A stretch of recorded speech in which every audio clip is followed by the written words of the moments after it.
राजद के लिए दिन रात मेहनत करने वाले मधेपुरा विधानसभा से इंजीनियर प्रणव प्रकाश को टिकट नहीं मिलने पर छलका दर्द। वहीं इंजीनियर प्रणव प्रकाश ने मधेपुरा 24 लाइव न्यूज़ से बात करते हुए कहा कि हमें मधेपुरा में टिकट नहीं मिला तो जनताओं में फूटा आक्रोश। जनता ने हमें निर्दलीय उम्मीदवार के रूप में खड़ा कर दिया है, बल्कि हम जनता के समर्पित उम्मीदवार हैं, निर्दलीय उम्मीदवार नहीं।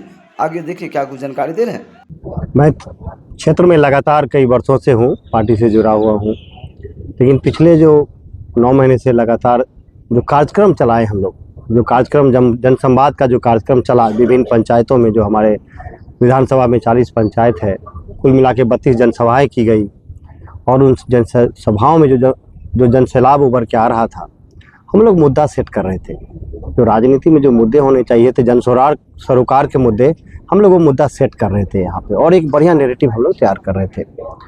और ठीक है, पार्टी नेतृत्व का भरोसा हम पे नहीं आया, लेकिन जो खास बात ये है कि लोकतंत्र में जनता सर्वोपरि, फिर पार्टी, फिर सत्ता पक्ष विपक्ष।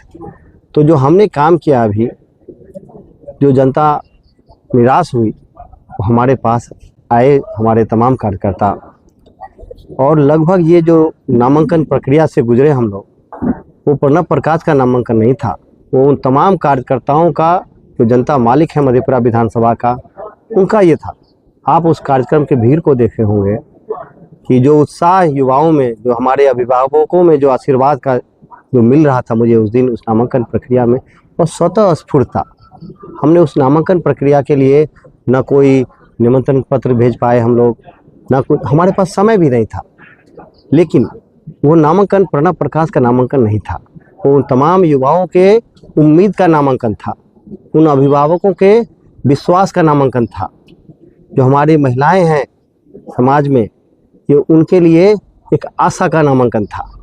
तो जो नॉमिनेशन हुआ है वो बिल्कुल इस विधानसभा के जन भावना को देख के ये नॉमिनेशन हुआ है, और मैं अपने आप को जनता के प्रत्याशी के रूप में देखता हूँ, क्योंकि ये नॉमिनेशन जनता ने कराया है। तो जब जनता ने आपका नॉमिनेशन कराया है तो हम प्रत्याशी भी जनता के हैं। तो मैं अपने आप को निर्दलीय प्रत्याशी के रूप में नहीं बताता हूँ, मैं अपने आप को जनता के प्रत्याशी के रूप में बताता हूँ, क्योंकि ये कार्यक्रम, जो तमाम चुनावी कार्यक्रम हैं, ये हमारे जनता मालिक जो हैं देवता तुल्य, उनके आग्रह पे ये सब कुछ हुआ है। लोकतंत्र में चुनाव एक सबसे महत्वपूर्ण हिस्सा है लोकतंत्र का, क्योंकि चुनाव के माध्यम से आप अपने प्रतिनिधि को चुनते हैं, जो अगले 5 साल तक आपके लिए राजकाज का काम देखते हैं, जो आपके लिए कानून बनाते हैं, जो आपके दुख दर्द में आपके सहयोग करते हैं।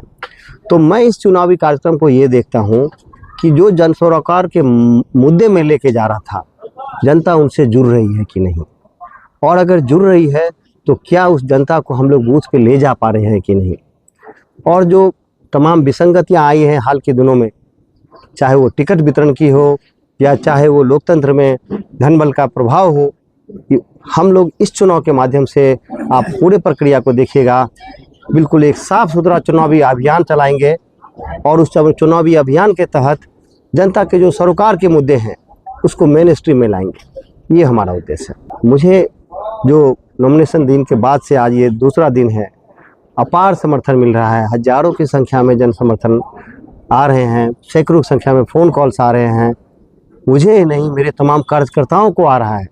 मैं विधानसभा की जनता मालिक से ये कहना चाहता हूँ कि हमें जात पात के ऊपर उठना है, और व्यक्ति विशेष के जो व्यक्तित्व है आप उनको भी ध्यान में रखिए। प्रधानमंत्री चौधरी चरण सिंह जी ने कहा था कि अगर मैं एक गलत प्रत्याशी को भेज देता हूं आपके पास, आप उनको हरा के भेज देना, ये सबक होगा हमारे लिए, क्योंकि मैं उस प्रत्याशी को नहीं जानता हूं, आप उस प्रत्याशी को जानते हैं। तो लोकतंत्र में आपको प्रत्याशी को भी देखना है, उनके आचरण को देखना है, उनकी विश्वसनीयता को देखनी है, उसकी ईमानदारी को देखनी है, उसके कर्मठता को देखनी है। तो इन तमाम चीज़ों को देखते हुए आप जनता मालिक फैसला करें कि उनके प्रतिनिधित्व के लायक प्रणव प्रकाश है कि नहीं।